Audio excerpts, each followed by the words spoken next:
Fue el resultado que obtuvo un grupo de analistas de la Contraloría al revisar los registros de pacientes COVID positivos del Ministerio de Salud, lo que derivó en instruir un sumario a la subsecretaría del ramo. Le hemos pedido a la Contraloría General de la República que audite completamente.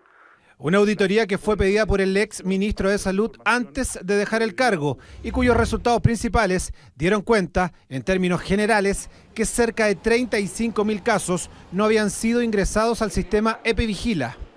En una auditoría que abarcó desde marzo hasta el 8 de junio recién pasado.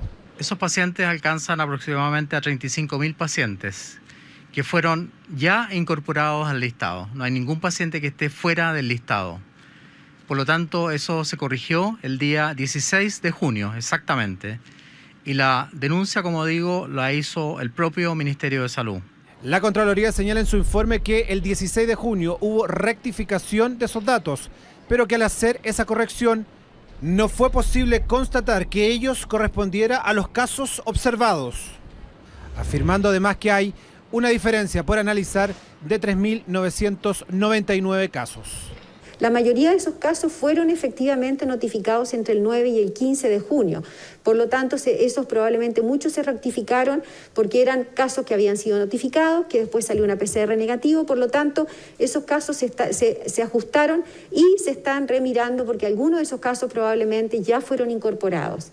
El core del manejo de la pandemia tiene una pata débil, el cual es la generación de datos, muchos de estos erróneos y algunos otros oscuros.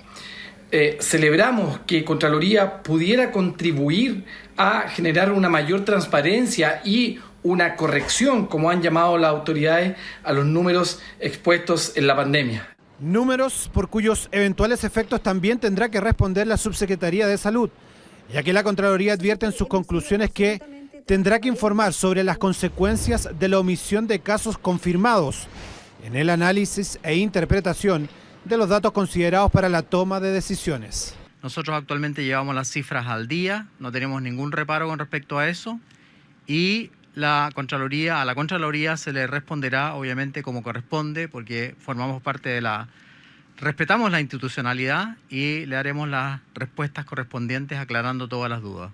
Algo que la subsecretaría debe hacer en 10 días hábiles, además de compartir la base de datos y aclarar, tal como dice la auditoría, qué pasó con aquellos pacientes COVID positivos que no fueron parte del sistema EpiVigila hasta la primera semana de junio.